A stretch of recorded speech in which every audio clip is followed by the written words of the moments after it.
मेरे प्यारे बच्चों, हिंदी वागधारा चैनल में आज आपका पुनः स्वागत है। इस उम्मीद और अपेक्षा के साथ कि आप अपनी तैयारी को उत्तरोत्तर बढ़ाते हुए अपना 100% दे रहे होंगे, क्योंकि आपको अपने भविष्य की चिंता स्वयं से करनी है। इन श्रृंखलाओं में जो आपकी हिंदी श्रृंखलाओं की चर्चा आप कर रहे हैं, अध्ययन कर रहे हैं, ये अगर इसमें आप गहराई में जाते हैं तो हर प्रश्न में आपको उत्तर मिलता है और कहीं-कहीं एक प्रश्न के 4 विकल्पों में 4 प्रश्न मिल जाते हैं। तो आप अगर तैयारी कर रहे हैं तो ये आपकी तैयारी में बेहतर होगा और कहीं न कहीं आपको अपनी तैयारी में सुदृढ़ता प्रदान कर रहा होगा। मेरे प्यारे बच्चों, यदि ये श्रृंखला आपको चर्चा पर चर्चा की अच्छी लगे तो इसे सब्सक्राइब, लाइक और शेयर ज़रूर करें। इसी उम्मीद और अपेक्षा के साथ आइए आज हम सब अपने पहले प्रश्न की शुरुआत करते हैं। प्रश्न नंबर 1, महिषा का संधि विच्छेद है। मही प्लस ईसा, विकल्प ए। दूसरा है महा प्लस ईसा। तीसरा है महा प्लस ईसा और डी है कोई नहीं। तो महिषा जैसा हम जानते हैं हमारा सार्थक शब्द बनता है मही प्लस ईसा। मही का अर्थ होता है पृथ्वी और ईसा का स्वामी, पृथ्वी का स्वामी अर्थात जो पृथ्वी का पालन करता है, इसीलिए उसको राजा कहा गया।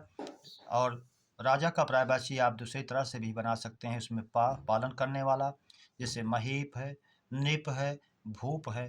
तो इस तरह से मही प्लस ईसा दीर्घ स्वर संधि का उदाहरण है और शुद्ध संधि विच्छेद इसका विकल्प ए हमारा सही हो जाता है, मही प्लस ईसा, महिषा। प्रश्न नंबर 2, अघोष विश्व हिंदी दिवस कब मनाया जाता है? विकल्प ए 10 जनवरी, बी 14 सितंबर, सी 11 सितंबर, डी कोई नहीं। तो जैसा कि हम जानते हैं विश्व हिंदी दिवस 10 जनवरी को मनाया जाता है और अपने देश में 14 सितंबर भारत में हिंदी दिवस मनाया जाता है। तो विश्व हिंदी दिवस की बात की गई है तो विकल्प ए हमारा 10 जनवरी सही हो जाता है। अगला प्रश्न, प्रश्न नंबर 3, अघोष व्यंजन है। ए चा, बी पा, सी ठा, डी सभी। अघोष व्यंजन की बात कर रहा है। हम जानते हैं किसी भी वर्गीय व्यंजन का पहला और दूसरा अघोष होता है और इसमें पहला और दूसरा ही दिया गया है, चा, पा और ठा, इसलिए विकल्प डी हमारा सही हो जाएगा, सभी। अगला प्रश्न है प्रश्न नंबर 4, विपरीत स्वर हैं। ए आ, बी ओ, सी ओ, डी औ। जैसा हम जानते हैं विपरीत में हमारा एक ही स्वर आता है, दीर्घ आ, तो इस तरह से दीर्घ आ हमारा सही हो जाएगा। अर्ध विपरीत में हमारा ह्रस्व आ, आई और औ आता है।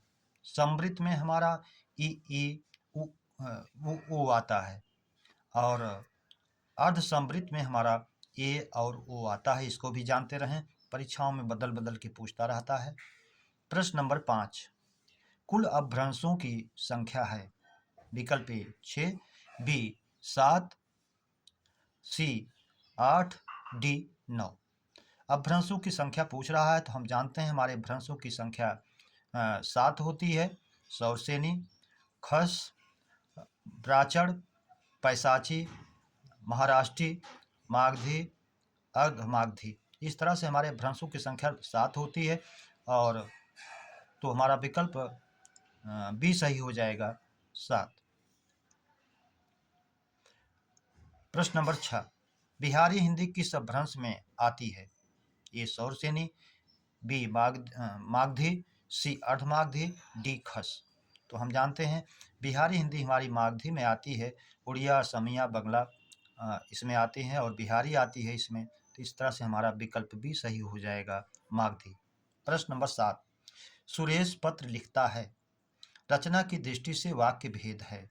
ए सरल वाक्य, बी संयुक्त वाक्य, सी मिश्र वाक्य, डी तीनों। तो तीनों से तो कोई मतलब है नहीं, ना ये मिश्र वाक्य है, उपवाक्यों से आश्रित है, ऐसा नहीं है। संयुक्त वाक्य दो स्वतंत्र वाक्य से जुड़ा हुआ है, ऐसा भी नहीं है। तो सुरेश पत्र लिखता है जिसका एक उद्देश्य और एक विधेय होता है, वो सरल वाक्य होता है, इसलिए विकल्प ए हमारा सही हो जाएगा। प्रश्न नंबर 8, पौनास में समास है। अव्ययी भाव समास, बी द्विगु समास, सी बहुब्रीहि समास, डी द्वंद्व समास। तो पौनास, पौन है आसन जिसका, पौन है भोजन जिसका, तो इस तरह से सांप के भाव में जाएगा तो हमारा विकल्प सी सही हो जाएगा। बहुव्रीहि तीसरा पद प्रधान हो जाएगा। ना पवन प्रधान है, ना आसन प्रधान है। पवन माने हवा, आसन माने भोजन। इसी तरह से और भी शब्द बनाते हैं हम। आसन से अनशन भी बना लेते हैं, यही इसमें आसन का भाव जाएगा अपना। प्रश्न नंबर 9, बाजार में संज्ञा है भाववाचक, व्यक्तिवाचक, समूहवाचक, जातिवाचक। तो बाजार में एक झुंड, एक समूह का बोध होता है, इसलिए हमारा विकल्प सी सही हो जाएगा, समूहवाचक। प्रश्न नंबर 10, शिव का पर्याय है सर्व, बी कपर्दी, सी भव, डी सभी। तो सर्व भी भगवान शिव का है, इसी में पार्वती का हो जाता है सर्वाणी। बी कपर्दी, जूट, जूट वाले, जटा जूट वाले, ये भी उन्हीं का है। भव, ये भी भगवान शिव का ही, भवम भवानी सहितम नमामि। और भव का संसार भी होता है, अनेकार्थी है, भव माने होना भी होता है, भगवान शंकर का पर्याय भी है। डी सभी, इसलिए विकल्प डी हमारा सही हो जाएगा। प्रश्न नंबर 11, अपट अपटु समश्रुति भिन्नार्थक शब्द का अर्थ है बिना वस्त्र, मूर्ख, बी मूर्ख विद्वान, सी वस्त्र चतुर, डी कोई नहीं। तो जैसे पट माने होता है वस्त्र, हम जानते हैं। अपट जो बिना वस्त्र के हो, पटु का अर्थ होता है चतुर, अपटु जो चतुर ना हो अर्थात मूर्ख। तो विकल्प ए ही हमारा सही हो जाएगा, बिना वस्त्र के और मूर्ख, विकल्प ए। प्रश्न नंबर 12, निपात के भेद हैं ए 6, बी 7, सी 8, डी 9।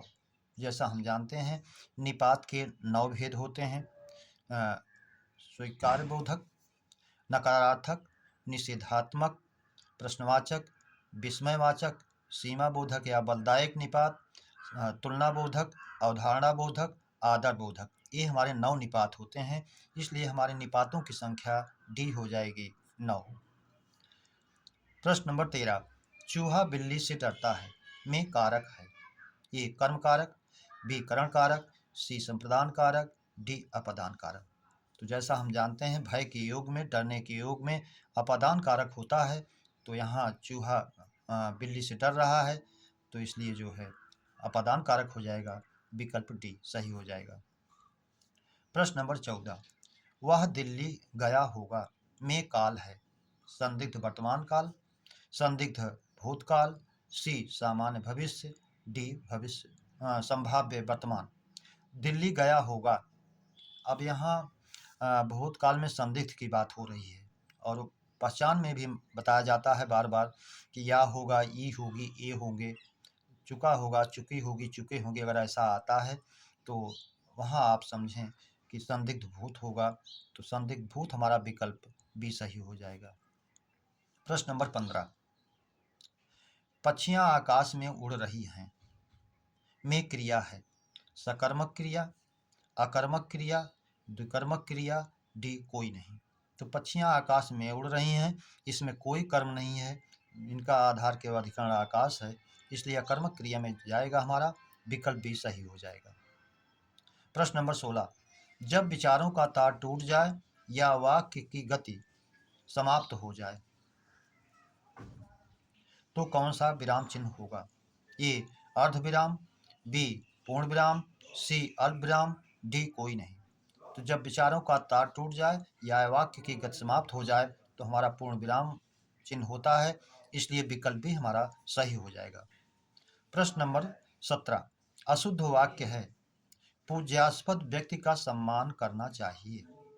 पूज्यास्पद अशुद्ध है, अगर ये पूजास्पद होता तो सही हो जाता, पूजास्पद व्यक्ति का सम्मान करना चाहिए, विकल्प बी। हमारे यहाँ तरुण नवयुवकों की शिक्षा का अच्छा प्रबंध है। अब इसमें तरुण और नवयुवक दोनों को पर्याय दे दिया है, दोनों में से एक होना चाहिए था, तो ये भी सही हो जाता। प्रश्न नंबर 6, आपकी मनोकामना पूरी हो। मनोकामना अशुद्ध है, विसर्ग के बाद काखा पाफा आए तो विसर्ग का विसर्ग ही रहता है, यदि ये होता आपकी मनोकामना पूरी हो तो यह भी सही हो जाता। विकल्प डी, अब परीक्षा प्रणाली बदलनी चाहिए। यह वाक्य पूर्णतः शुद्ध है, इसलिए ये जो है सही हो जाएगा, विकल्प डी हमारा पूरी तरह से शुद्ध है। प्रश्न नंबर 18, सेन, श्यान और स्यंदन का अर्थ है। सेन गाढ़ा, सेन का अर्थ दिया है पहला विकल्प गाढ़ा। बाज रथ, बी रथ बाज गाढ़ा, सी रथ बाज गाढ़ा, डी बाज गाढ़ा रथ। जैसा हम जानते हैं शयन का शाब्दिक अर्थ बाज पक्षी का है, श्यान का गाढ़ा भाव जाता है, अर्थ होता है, और स्यंदन का अर्थ रथ होता है। तो बाज गाढ़ा और रथ जिस विकल्प में हो सही है। विकल्प डी हमारा है बाज गाढ़ा और रथ, इसलिए विकल्प डी हमारा सही हो जाता है।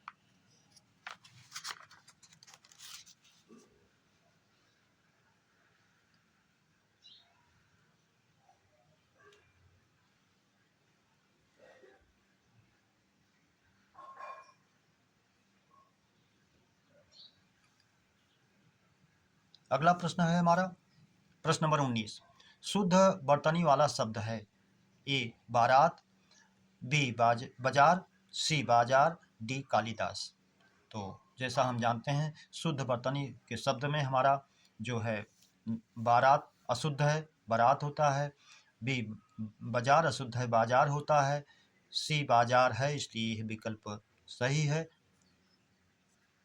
कालिदास नहीं, कालिदास होता है, ला पे छोटी की मात्रा हो जाती है। प्रश्न नंबर 20। अशुद्ध विलोम युग्म है। आगामी का विगत सही है, बी उत्थान का पतन सही है, आरोह चढ़ना, अवरोह उतरना ये भी सही है, ईप्सित अभीप्सित, ईप्सित चाहा हुआ, अभीप्सित चारों ओर से चाहा हुआ, तो ये अशुद्ध है। उत्थान विकास करना, पतन अपना ह्रास करना, आगामी आने वाला, विगत बीता हुआ, इसलिए विकल्प डी ही हमारा सही होता है जो एक दूसरे का पर्याय है। प्रश्न नंबर 21। तत्सम शब्द पहचानिए। कान ये तद्भव है जिसका तत्सम कर्ण होता है। पी निद्रा ये शुद्ध है, नींद का ये तत्सम है, इसलिए तत्सम यही है। मोर का मयूर होता है, डी बंदर का बानर होता है। अगला प्रश्न नंबर 22। पत्र शब्द का अर्थ नहीं है। ए पंख, बी लेख, सी चिट्ठी, डी पत्ता। तो जैसा हम जानते हैं पत्र का अनेकार्थी होता है, पंख भी होता है, चिट्ठी भी होती है, पत्ता भी होता है, लेकिन लेख नहीं होता है, इसलिए विकल्प भी हमारा नहीं हो जाएगा। प्रश्न नंबर 23। कौन सा शब्द मत्सर शब्द का अनेकार्थी नहीं है। तो मत्सर माने होता है ईर्ष्या, क्रोध, द्वेष। तो विकल्प ए द्वेष, बी क्रोध, सी राग, डी ईर्ष्या। इस तरह से राग जो प्रेम का भाव देता है ये नहीं है, क्रोध, ईर्ष्या, द्वेष भाव ये सब इसके हैं पर्याय, इसलिए विकल्प सी राग हमारा सही हो जाएगा। प्रश्न नंबर 24। सागर सा गंभीर हृदय हो, गिर सा ऊंचा हो जिसका मन में अलंकार है। उपमा, उत्प्रेक्षा, रूपक, यमक। अब इसमें पूर्णोपमा अलंकार है।